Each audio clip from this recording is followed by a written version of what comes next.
Bonjour tout le monde, bienvenue dans une nouvelle vidéo. Avant de commencer, je vous souhaite joyeuse Pâques. Je sais pas si ça va être en avance ou en retard parce que je sais pas exactement quand la vidéo va vous arriver, mais joyeuse Pâques, c'est dit. Alors aujourd'hui, on se retrouve pour une vidéo de cadeaux, de surprises que j'ai reçu en fait de mes parents qui sont revenus il y a une semaine d'un voyage en France. Il faut savoir que mes parents, à chaque fois qu'ils partent en voyage, c'est essentiel pour eux de nous ramener quelque chose, un souvenir, un objet, quelque chose pour nous au retour. Et puis, vu que c'est la énième fois qu'ils s'en vont en France, j'aurais dit, je veux rien, je m'attends à rien, je vous demande rien. Comme c'est rendu quasiment normal, hein, la France, d'aller là pour eux, parce que moi, j'y suis jamais allée. Le plus loin que je suis allée, c'est dans l'aéroport Charles de Gaulle. Donc, voilà. Et puis, je savais, malgré mes dires, qu'ils allaient quand même trouver quelque chose à me ramener. Pendant le voyage, évidemment, mon père me texte et me demande c'est quel auteur que tu lis en ce moment, quel livre tu veux lire et tout. Fait que là, j'ai dit, ben, j'ai bien aimé lire Le Pargorio de Balzac. Donc, voilà, message envoyé. Et puis, une semaine plus tard, ils nous reviennent. Et puis, moi, je reçois ceci. C'est un peu énorme. Voici le symbole du soutien et de l'amour parental que je reçois. Je vous les présente sans plus attendre. Alors, tout d'abord, j'ai reçu de ma mère un livre. Donc, elle m'a offert La femme au Moyen-Âge de Jean Verdon chez Guissereau Histoire, édition Jean-Paul Guissereau. Ouais, voilà. Donc, ça va être super utile pour moi. J'étais très contente de le recevoir parce qu'en fait, j'ai un peu une obsession envers le mode de vie au Moyen-Âge. Je sais que le Moyen-Âge, c'est très large parler comme ça, mais à une certaine époque, là, bon. Et puis, d'avoir un livre documentaire comme ça sur la vie de la femme, la condition de la femme, ça me passionne vraiment beaucoup. Donc, j'étais très heureuse de découvrir ça. Ensuite, autre livre neuf, mais là encore plus récent, dans l'actualité que j'ai reçu de mon père cette fois-ci, c'est Bienvenue au Moyen-Âge de Michel Zinc aux éditions Équateur. Et c'est un livre tiré d'une émission qui a été diffusée sur France quelque chose, là, un de vos postes, mais France Inter. Et puis, je sais pas si vous vous souvenez, mais j'avais déjà parlé un peu de Michel Zinc quand je parlais de mes romans médiévaux. Et puis, c'est un nom très connu pour la réécriture de ces romans-là. Pas pour la réécriture, mais pour la mise en page, quoi, l'analyse de ces romans médiévaux. En plus, c'est super beau. Regardez-moi ça. Et on va vraiment parler du Moyen-Âge, qu'est-ce que c'était ci, ça, les liens en différents événements. Ensuite, on va défaire des stéréotypes ou des oui-dire. Et c'est juste merveilleux, là. Donc, je suis vraiment contente de l'avoir eu. Ensuite, on tombe dans la partie Balzac. Donc, j'avais dit, vous vous souvenez à mon père que j'aimais bien Balzac. Et que j'aimais bien, que je voulais lire en fait son œuvre La Comédie humaine. Ce que je ne savais pas, parce que je ne m'étais jamais renseignée, c'est je connaissais pas l'ampleur de La Comédie humaine. Je savais pas qu'il y avait comme 10 000 livres. J'exagère là, mais tu sais. Et puis ça, je ne savais pas du tout. Et je savais pas non plus que c'était comme juste l'œuvre de sa vie. Son œuvre, c'est La Comédie humaine avec tous ses romans. Fait que j'étais pas au courant, mon père non plus. Il l'a appris en voyage, puis il a demandé à la vendeuse lorsqu'il était dans une librairie combien coûtait bon, l'édition de la Pléiade avec tous les romans. Il y en avait comme 10 volumes de la Pléiade. Puis là, elle lui a donné un chiffre, mais je me souviens plus c'est quoi, en euros. Et puis, il a calculé, puis il a dit, bon, c'est un peu au-dessus du budget. Mais moi, ce qui m'a fait rire quand il m'a dit ça, c'est qu'il a vraiment calculé. Puis, c'était comme dans l'optique que peut-être il m'aurait acheté toute l'édition de la Pléiade, ça coûtait moins cher. Comme pour lui, dans sa tête, ça avait été réfléchi, c'est pour ça qu'il avait calculé.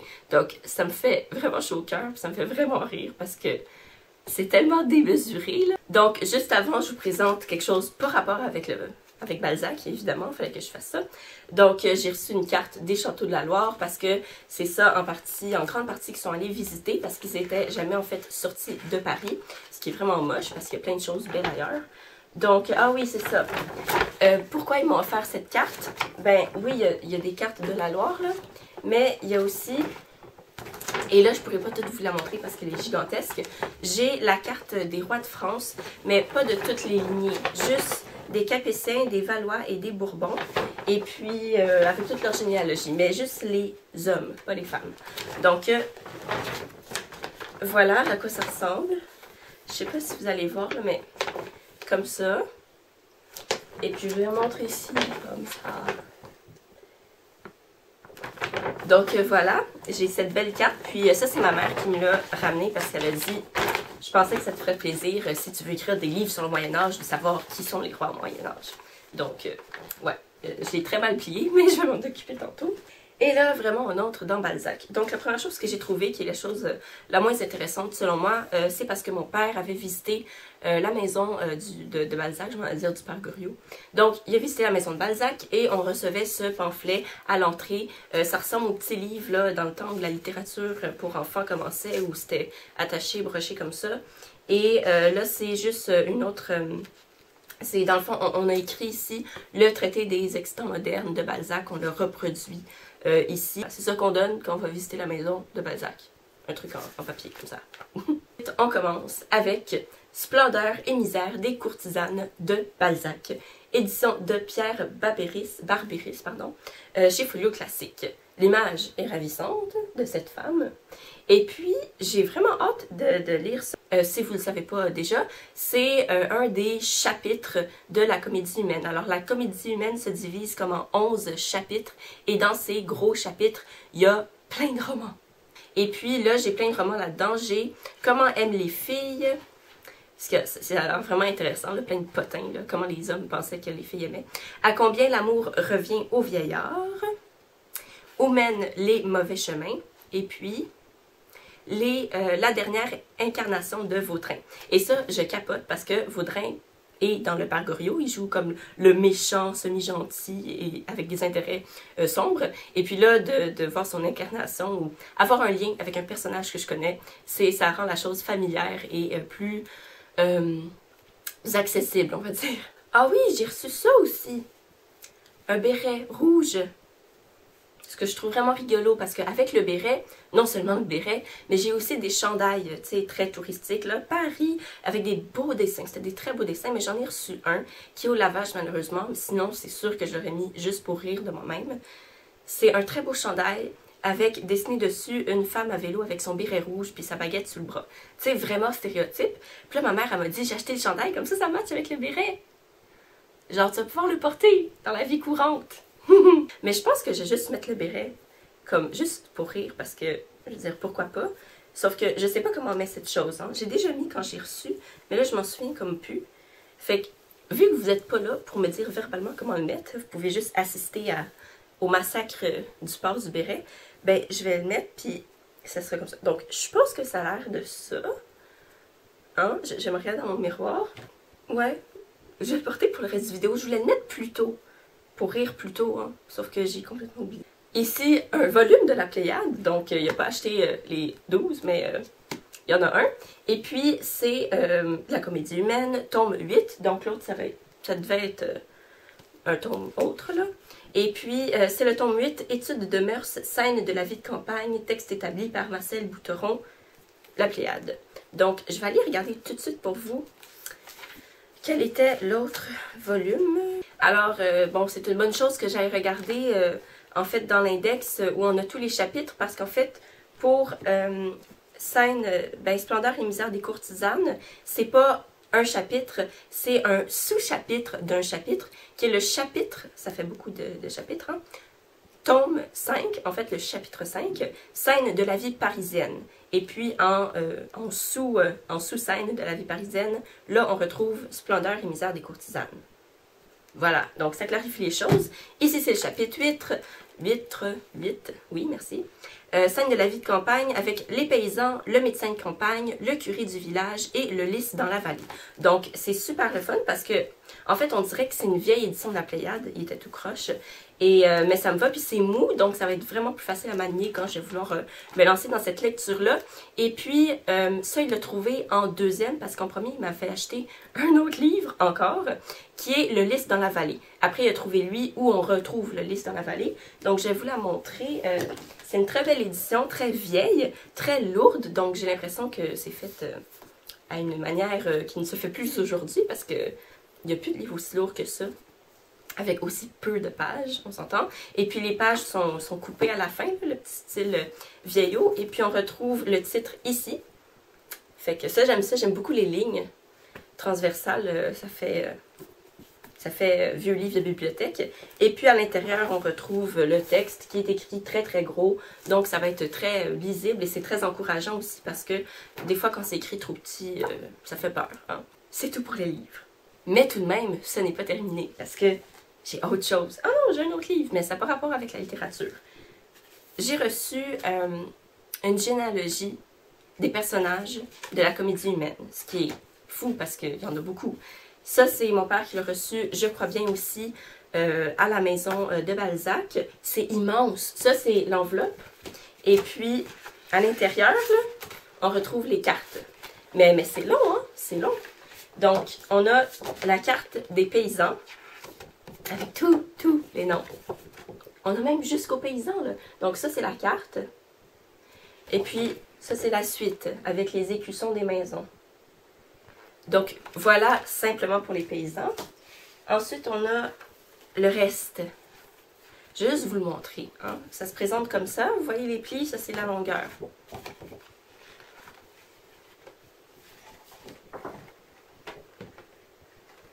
Voilà. La fin, on arrive à la fin. Ne vous inquiétez pas. Vous allez croire que mes parents sont fous. Au final, j'ai reçu 2 coupures de journaux qui soit traitent de la littérature, de YouTube ou qui ont fait penser à moi. La première, c'est ce qui a donné l'idée à mon père de m'acheter le Bienvenue au Moyen-Âge de Michel Zinc, celui-là, qui est sorti récemment. Et puis, ah oui, j'ai le prix, ça coûte 14 € si ça vous intéresse. Et donc, il l'a trouvé dans cet article-là. Et ça lui a donné l'idée, donc, de me l'acheter. Il savait pas que Michel Zinc était un personnage connu. Mais moi, je le savais, fait que j'étais tellement contente. Et le deuxième, c'est sur YouTube. C'est un article, par exemple, c'est pas un journal français, là. C'est le International New York Times. C'est juste qu'ils vendent en France aussi, tu sais. Et ça m'a vraiment impressionnée et choquée parce que c'est un article sur une jeune fille très connue qui a commencé à faire ses vidéos YouTube à 16 ans, qui a inclus sa mère dans le processus et qui commençait par faire des vidéos sur comment chasser les fantômes qui sont dans sa maison. Et puis, voilà, elle est devenue super connue, puis là, elle va publier un livre, elle continue sa chaîne et tout, et elle dit, à mener dans l'article, que YouTube, c'est toute sa vie, puis dans le fond, c'est tout ce qu'elle a. Puis, moi, je voudrais pas que YouTube soit tout ce que j'ai, parce que je sais pas, il y a quelque chose avec le fait justement qu'on se présente à l'autre devant la caméra, que c'est ça, juste ça qu'on a, puis qu'on n'ait pas d'autres passions, juste nous, de bricoler n'importe quoi, faire du sport, ben je trouve ça un peu bizarre, un peu too much pour moi. Donc je vais vous montrer l'article, hein, parce que voilà à quoi ça ressemble. Donc on a la maman et sa fille qui font des preuves d'amour. Et voilà, ça c'est l'article. Alors, si vous voulez savoir le nom de la YouTubeuse, c'est Sunshine Girl.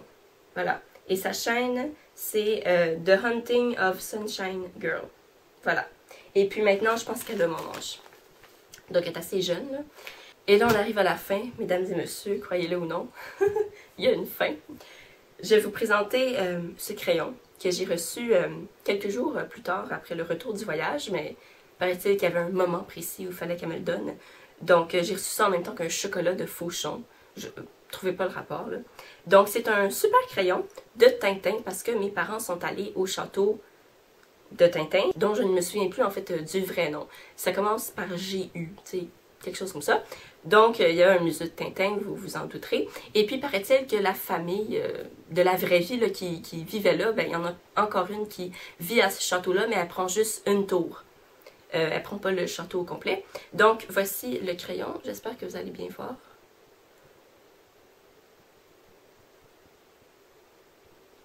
Et puis, il n'est pas aiguisé encore, donc j'essaie de trouver un aiguisoir pour l'utiliser parce que c'est ça le but. Hein? Alors, c'était tout pour ce vidéo cadeau. Et puis, j'espère que vous aurez aimé ça, trouvé des belles choses, eu des idées de cadeaux vous-même à donner à vos proches. Moi, je suis vraiment contente. Encore là, je vous dis, je vous le répète, j'ai été tellement étonnée. Je trouvais ça tellement ridiculement drôle qu'il y en ait autant de choses. Mais ça fait juste illustrer encore plus comment mes parents me supportent puis m'encouragent dans ce que je fais parce que la littérature, on s'entend qu'elle au premier abord, c'est pas l'emploi qui fait gagner le plus d'argent. Donc, de savoir qu'ils pensent à moi pendant leur voyage, puis qu'ils pensent à ce que j'aime, puis qu'ils me ramènent des choses qu'ils ont vraiment réfléchi, ça fait toujours chaud au cœur. Donc, voilà. Voilà. Fait que je suis vraiment comme touchée, puis j'ai vraiment hâte de commencer tous ces livres-là qui viennent de se rajouter à ma palle, qui est déjà énorme pour moi. Je vais finir ici, sinon je vais encore divaguer. D'ici la prochaine vidéo, je vous souhaite de passer une super belle journée, de très belles lectures et de très beaux jours en France, hein, vu qu'on revient de là, il paraît qu'il faisait beau, des fois il pleuvait, mais bon, bye bye!